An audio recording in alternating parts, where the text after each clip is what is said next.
All right, let's finish off the birth of tragedy here. This is going to be taking on the second half of the text, including, in my version, the chapter called, or the essay called, The Dionysiac Worldview, which is very much a repetition, sorry, Nietzsche scholars, of what Nietzsche was saying over the course of the book,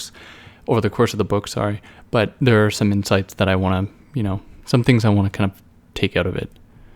So for those curious, I'm starting here at about chapter or section 17, because this book is broken into these sections that are just numbered. They aren't titled. So I'm starting here from about number 17. But before that, to kind of reiterate briefly, we were just introduced to the Socratic kind of intervention in art and how Nietzsche looks upon it with animosity. He does not appreciate this drive towards reason and truth, quote unquote, or the phenomenal. He is very much more interested in reality, so to speak. He's not interested in looking through the world with kind of rose-colored glasses. He's not interested in, the ideas that humans are fundamentally good nor bad, something we'll get to in another essay at another time. But instead, he's interested in the way that, how have humans been as historical, killing, evil, as we understand it now, beings. So this whole Socratic drive towards reason and truth is for him just total hogwash, total crap. And that really throws a wrench in what we know to be art, specifically tragic art, or the tragedy, where he tells us, and this is on page 80, about that the Dionysiac art should instill a kind of horror within the spectator. Art shouldn't be something that you can just kind of passively engage in through kind of enjoyment. Like, what in the 20th century we'd come to call the culture industry would, I think, have a lot to, would really reflect this turn from art as horror to art as pleasure. Art as something that is for, just kind of vanity. Because as he was so clear about, tragedy and art more generally demands us to kind of forego what it means to be an individual. Therefore, it means us to forego everything we know about ourselves, which will inevitably induce a kind of horror, to take us back to a kind of primal state, what he calls the primal unity. So in the wake of this kind of Socratic move, the Socratic drive towards reason and truth, Nietzsche asks, is it possible for tragedy or for art to reemerge? Which is kind of the guiding question for the rest of the text. And he brings us into Germany and German art and German music, as German philosophy for that matter, as zones for the reemergence of this. But before that, we'll work through this a little bit more methodically. So to kind of sift out the transition a little bit more, that is the transition between tragic art to a kind of optimistic, Euripidean art, Nietzsche says that the former, that is the tragic art, was guided by a more unifying, communitarian, artistic, and universal character, whereas the scientific art, if we can in fact call it art, is a individual, scientific, phenomenal one, something that is not interested in the thing in itself, as per Kant, but is instead interested in the appearance of the thing. So to give an example of this, we can think back to the genealogy of morality, where he says that the relationship between a bird of prey, and I think he uses the example of a sheep, but it could be a goat or whatever. He says that relationship fundamentally at its core is one of love, where the bird of prey loves the sheep because the bird of prey can eat the sheep. And there's that love that Nietzsche wants to sift out, to say that at the core, what we today, or at that time, would view as being a kind of realm of hostility. He says there that there was a kind of singularity, there was a kind of giving oneself over, that is the animal or the bird of prey or the sheep, to a situation that was beyond their control. So there was no individual there, there was just a giving oneself over to one species and the laws of that, the codes implied within that. So, and with that, there are no judgments pertaining to good and evil, there are simply acts. There's a kind of will. So getting at the heart of that dynamic is what is important for Nietzsche, and that is what essentially he is trying to do, except for humanity, trying to get at the core of what it might mean for humans to be humans, which, he does shy away from, admitting that there is, in fact, a kind of basic fundamental truth or ontological condition to humanity, as he says later on, which I'll get to. But still, he wants to point us in that direction, to try and remove the veil of culture, of optimism, of the good, to look at things as maybe not so nice. So in the context of the tragedy, or in the art form, or in the play, what he says comes to happen is the deus ex machina, that is the hand of God, comes to replace the metaphysical solace. So at one time, where the end of a play would induce in the spectator this metaphysical solace, this kind of extreme melancholic reaction to whatever happened on stage, that would be curbed by the introduction of the deus ex machina, that is the hand of God that would essentially save the day, that would essentially correct everything for the better, toward the better nature, angels of our nature, to appease the audience. So, as would be pretty clear, Nietzsche's got no time for that. He doesn't have any time for these kind of fake, artificial drives towards, or beliefs in the, benevolence of humanity. That he's got no time for that. But with all this being said, Nietzsche doesn't want us to think that the Dionysian trend, or Dionysiac for that matter, has simply disappeared completely. Instead, he says that it has been cast into the underworld. So it has come away from, being in the public spotlight, being at center stage, to having to become something that is hidden, something cast into the sewers, or something like that, belonging to, who are considered to be lower class, or, outside of the realm of the popular. Where above that, on the upper world, or on the surface level world, exists the world of machines and science and knowledge, where things are correct, where things are classifiable, where things are organizable according to various human-made constructs that he thinks are totally bonkers. So it is at this point that he gives us even a third situation here, where so far the book has been guided by an opposition between Apollo and Dionysus, which then came to be replaced by a distinction between Socratic and Dionysus. Nietzsche introduces a third. So he says that we have the Socratic, we have the artistic, and we have the tragic. But those can also be understood in the following terms as the Alexandrian, that is referring to Alexander the Great, the Hellenic, referring to, Athens and ancient Greece, and then we have the Buddhistic, which also corresponds respectively to the Socratic with the Alexandrian, Socratic, Alexandrian, beauty, Hellenic, and then tragic, Buddhistic, which I think for anyone interested in Nietzsche, this is a very interesting moment because it points to his interest in Buddhist philosophy, which he doesn't really develop on here at all. He just kind of throws it out there, that the tragic corresponds to this kind of Buddhistic realm, which is interesting, but it's not something I can really comment on because I don't know that philosophy very well, nor do I know what other points this comes up in Nietzsche's work. But it's interesting nevertheless, and I thought it was important to mention. So our world being the one dominated by Socrates, by science, by logic, by reason, Nietzsche says, therefore, it is also the world of the Alexandrian. And in this world, it is necessary for the maintenance of slaves, a kind of slave class to keep the system going.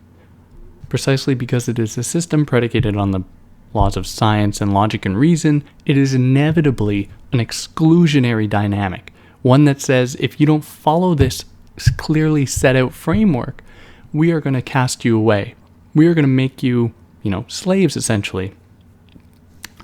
As opposed to the primal unity, which implied within the title doesn't exclude what we see in the Alexandrian track, which is also the Socratic one, keep in mind of that.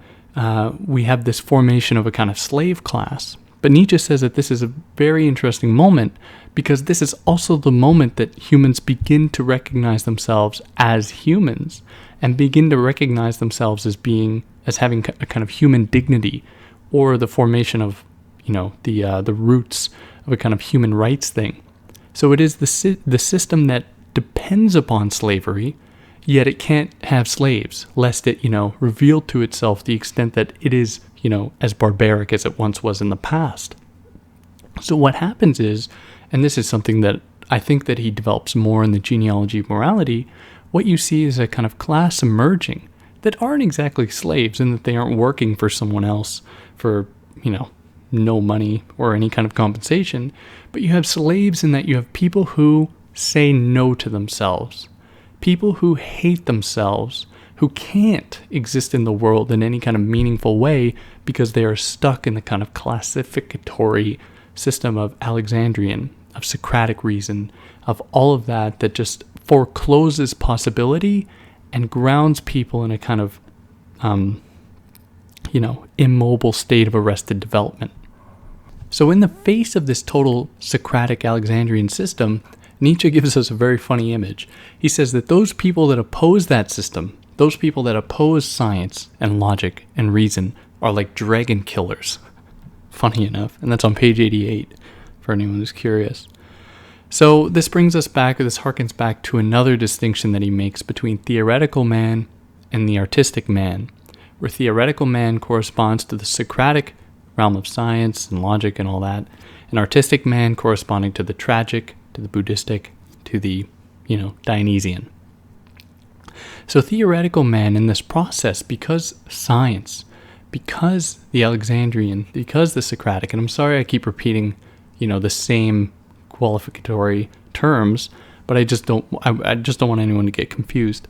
So theoretical man belonging to that realm begins to grow soft, according to Nietzsche, because their worldview becomes essentially the one. It becomes the one that is just taken for truth. So they don't need to develop talons and teeth and fur to be able to, defend for themselves, because they've conquered, they've won, and that kind of inspires a weakness. So in this, there is a kind of crack, a kind of opening, a possibility to usurp that authority.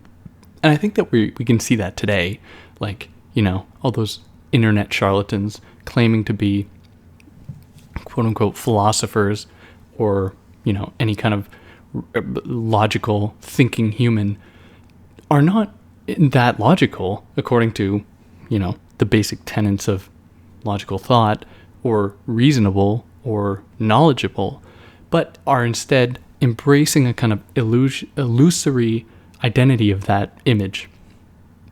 And it is by virtue of that, because that image has become to dominate that world, that they can just submit themselves to it.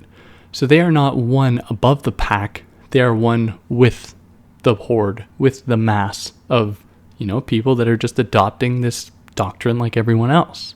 So there is really nothing that original. Sure, they are louder, but they are not smarter, nor are they more eloquent, I would confidently say. We must beware of false attempts, though, that try to revitalize a kind of Dionysian worldview. And the one that Nietzsche focuses on here is the emergence of opera, where he says that opera might appear at first glance to revitalize music as a kind of melodic, possible place for, artistic creation. He says that it is still too much endowed with the appreciation for speech over music. It is too much endowed with an appreciation over the sequential, over the aleatory or the random. So whereas he sees a potential in opera because of the music, he sees it always being grounded, always that potential being sequestered by, its emphasis on speech. I can't really say much more about that. But while I can't necessarily say more about it, Nietzsche tells us that it was believed among the public that it was a kind of return to a truthful human state, or how he's been presenting the primal unity. And what he says about this is, it goes as follows. So here we can see down to the very heart of that truly modern genre, opera. A form of art is forced into existence here by a powerful need, but a need of a non-aesthetic kind, the longing for the ideal, the belief at the very beginning of time mankind was both artistic and good. Recitative was thought to be the rediscovered language of those original humans, and opera to be the rediscovered land of that idyllic or heroic good being who follows a natural artistic drive in all his actions, who, whenever he speaks, at least sings a little, and who promptly bursts into full song at the slightest stirring of emotion. But of course, Nietzsche says that is not the case. There is no human that is fundamentally musical and good. Rather, the musical kind of emerges in order to bring us back to a primal state, the primal unity. And what is more, this original human is by no means good. And he uses this moment to kind of challenge the socialist movements at that time that he says as follows, where we are faced by the socialist movements of the present and that we can no longer ignore. Man in his original goodness demands his rights. What a paradisiac prospect. So the idea that there is a kind of way that we can generate a system that will give for all people as they are, as they need, as primal, as humans. Nietzsche says that that is total jargon, total crap, because there is no such possibility to ground all people under one umbrella to kind of cover that system, and that we must be very wary of any kind of suggestion, because it is simply for him kind of mirror of that same system it's trying to oppose. It seems to be a kind of revitalization or a reinforcement of the Socratic tendency towards truth and the image and all that, where he says that in order for us to actually oppose opera, to oppose this whole system, we must get at the root of it. That is the Socratic drive towards reason, or what he says to be simply the Alexandrian. So, despite opera's failure, Nietzsche says that there is a zone that does this well, that is, that opposes the Apollonian. And he says that that is the German, everything German, which is naive to me. But he says that German music revitalizes Dionysian music, that Kant and Schopenhauer revitalized Dionysian knowledge, and that German music and philosophy, essentially they're pushing us back to tragedy, which he's very optimistic about. But, you know, it's hard to read that and believe it, right? It just seems like a strange, my God, lost for words, a strange endowment of a field with a kind of emancipatory potential that doesn't exist there, but that you believe to be there simply because of your proximity to it. So there is that kind of nationalistic tendency here that is, for me, very troubling, and not all that critical. It just seems like simple patriotism, like as though now if someone were to, I guess, push the same narrative, they could say that, oh yeah, you know, American sports are going to bring us back to the Dionysian. To which anyone with a sound mind would say, I'm not too sure about that. But who knows? Who knows? Maybe he was onto something. Maybe German music is so insular that it was somehow devoid of all the troubles of the Socratic and was able to actually bring up, you know, people back to this perfect time. But it's still hard because, you know, he goes on here and he says that this is fundamentally a turn back not only to the, you know, the great Greeks, but a turn back to, you know, great Germany, back to the German spirit itself, that he says has been terrorized by, in quotes, a vast invading force. Now, what that force looks like, it's difficult to say. Is it simply the Socratic, Apollonian, you know, scientific domain? Maybe. Is he referring to other groups that are more, you know, embodied, that aren't abstract like those other concepts? Maybe. It's hard to say. But what we essentially get then is through German art, through German culture, what he calls a purification through music, at least in the English translation, which is obviously disturbing language, considering, what would follow after this, which was written, in the 1870s or 1870, about what would come about, 70 years later is not great. It's not great. So we have to be very careful with this stuff here. So whereas at one time, tragedy and the music that accompanied it was a kind of healing substance for the Greeks, he sees the same thing for the German spirit, and that this music kind of works in tandem with myth and myth-making that, set the roots for kind of foundational nations, for foundational communities and all that will allow people to essentially exist in these quote-unquote tragic moments or these tragic experiences. So I think someone with a sound brain would say, well, okay, but what kind of music?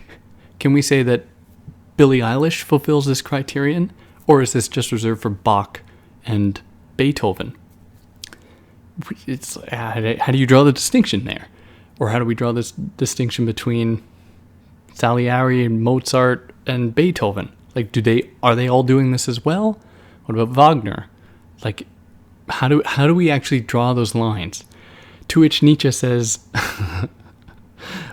only true musicians can understand. Which is like, what? And it seems like now, where, we have something like the internet, and I don't mean to be like a kind of liberal apologist or like, oh, the wonders of the internet. But with the internet, we can see that there's all this music that was emerging at the same time from all these different parts of the world that weren't, Bach or Beethoven.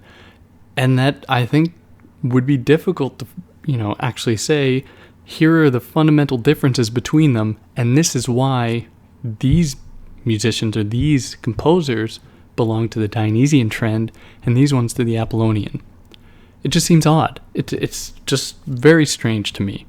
And what is more, this music, at least the Dionysian good ones, or good music, shows us kind of the world's genesis, the genesis of humankind, bringing us back to that primal unity, which he says, kind of funnily, that could all be a ruse. Like, this could be a ruse put in place by the Apollonian to try to convince us of a kind of a kind of possible transcendence through this certain type of music. But he says that that's not it.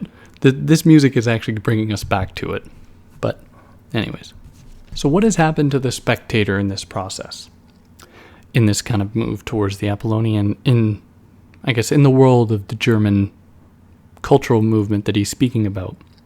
Well, he says that there has been a sequestering, a kind of shutting away of the possibility of the aesthetic listener, as he calls it, and there's been a move instead towards the critic. There is the person that believes themselves capable of engaging with what is going on stage as though they, are of that same level.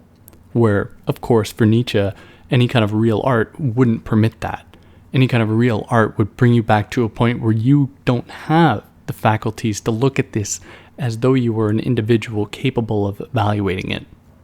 So he says that with this reemergence of the tragic, we then see the reemergence of this kind of aesthetic listener that gives themselves over to the music in a way that doesn't position them outside of it as, the critic does.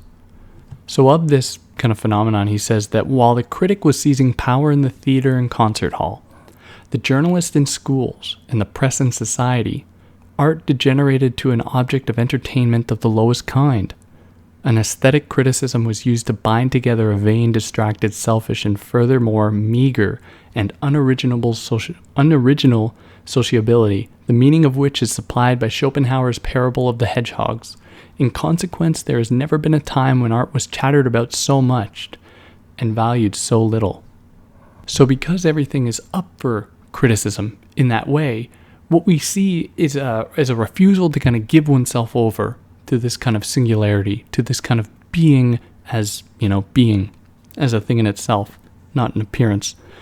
Therefore, we see a kind of disillusionment or a kind of dissipation of the possibility for myth, and therefore the possibility of, meaningful, tragic experience.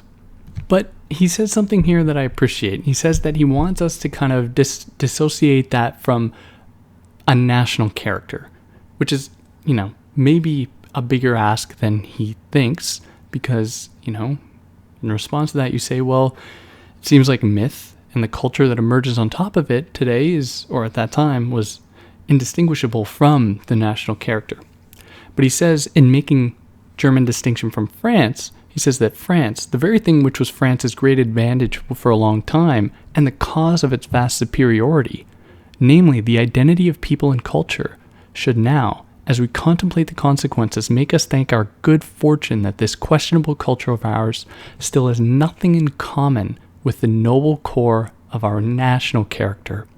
So instead, all our hopes reach out longingly towards the perception that beneath this restlessly agitated cultural life and senseless education there lies hidden a magnificent inwardly healthy ancient strength, which admittedly only stirs powerfully in momentous times and then returns to dreaming of some future awakening. So that's an important distinction, because, if we get at the roots of it, that is Apollo and Dionysus, their intermingling, their kind of struggle against one another being the foundations for art, these things can't be reduced to, Germany, right? It has to go to another land, to another place, which is always important to keep on the horizon. And even there, it doesn't just go back to the Greeks, because the Greeks are full of their own problems, the emergence of Euripides and all that stuff. And it fundamentally always goes back to this primal unity, which is before state. It is before nation. And it is for that reason that we can't simply mobilize it in favor of the nation or the state, which are two things that are very, very volatile, and things that can very much teeter into very dangerous territory. So with all this, we come to this kind of concluding remark that on the heights, we find the same excessive lust for knowledge, the same unsatisfied delight in discovery, the same enormous growth in worldliness, and alongside these things a homeless roaming about, a greedy scramble to grab a place at the tables of others, frivolous deification of the present, or a dull, numb turning away from it. All of this, subspecies seculae, I definitely mispronounced that, of the here and now, these same symptoms all suggest that at the heart of this culture there is the same lack, the destruction of myth, which comes about in tandem with the destruction of tragedy, which happens when Apollo and Dionysus aren't working together or, against one another in a kind of mutual struggle, tug of war, but when they come apart. So that was essentially the process. These two kind of godly figures came apart, the Apollonian took over, cast Dionysus to the shadows, and then from there we see the destruction of tragedy, then the destruction of myth. So we are left kind of bankrupt in this culture. But of course we must remember that in this tug of war, Nietzsche always privileges the Dionysus, because that is where possibility is created, whereas Apollo just provides the possibility for that kind of chaotic possible intoxication to be represented, but it is always a fleeting representation. So that propels us here into the Dionysiac worldview, another essay attached to this text that wasn't ever published in Nietzsche's life. So as I said, it's pretty repetitive, so I'm going to be pretty quick with this, even though there are some scholars out there that say that this is a very important essay that clears up some very fundamental things about the birth of tragedy, which, I want to admit that, but I don't read it because I don't read it in the original language, and I don't know if there are key terms that are being brought up in ways that are lost in translation that I just don't, see significance in. But with that being said, there are some cool insights that I think that are worth bringing up. So he tells us here, as he does in The Birth of Tragedy, that the sculptor belongs to the realm of the Apollonian, which is of the realm of reality. It represents things, whereas Intoxication, belonging to the Dionysian, is the opposite. It wants to tear apart representation to get at the root of things, that is the primal unity. So we have this fundamental distinction, that is the one that has always been presented here between Apollo and Dionysus, but then he gives us a third kind of place in between the two. And he says that it is in between Apollo and Dionysus that we find the sublime and the comical, which corresponded to, from the first half of The Birth of Tragedy, the first talk I did here, the first episode, that corresponds to the Aeschylus and Sophocles. They are the people that kind of communicate that, which takes from both, that is the sublime belonging to, probably the Dionysian, and then the comical belonging more to the Apollonian, but borrowing from both to create this kind of new, fluid thing that exists in between them, which I thought was interesting and an important distinction. So from this kind of artistic possibility, we see the possibility for emotional expression. So Nietzsche characterizes them as follows. So the two other forms of emotional expression are thoroughly instinctive, without consciousness, and yet they operate in a purposive way. These are the language of gesture and musical tone. So the language of gesture consists of generally intelligible symbols and is produced by reflex movements. So these symbols are visible. The eye which sees them immediately conveys the state which gave rise to the gesture and which it symbolizes. So mostly the spectator feels a sympathetic innervation of the same parts of the face or limbs which he sees in motion. So here symbol means a quite imperfect, partial copy, an elusive sign which requires agreement for its comprehension, except that in this case, the general understanding is instinctive, not one which has passed through a clear state of consciousness. So then he continues here, and this is on page 134 or 135, painting and sculpture represent human beings through gesture. That is, they imitate the symbol and have achieved their effects when we have understood the symbol. The pleasure of looking at them consists in understanding the symbol, despite the fact that it is semblance. So we see there as the gesture, that the gesture corresponds to the Apollonian, that is the sculptor and the person that represents. So the actor, by contrast, represents the symbol in reality, not just in semblance. But his effect on us does not rest on our understanding of the symbol. Rather, we immerse ourselves in the feeling which is being symbolized and do not merely take pleasure in semblance, in beautiful semblance. So this opens up the possibility for some questions about art. So he says that the only way we can actually engage with art as being good art is by having an understanding of what that art should look like in the world of semblance, in the world of reality, because it belongs to the Apollonian.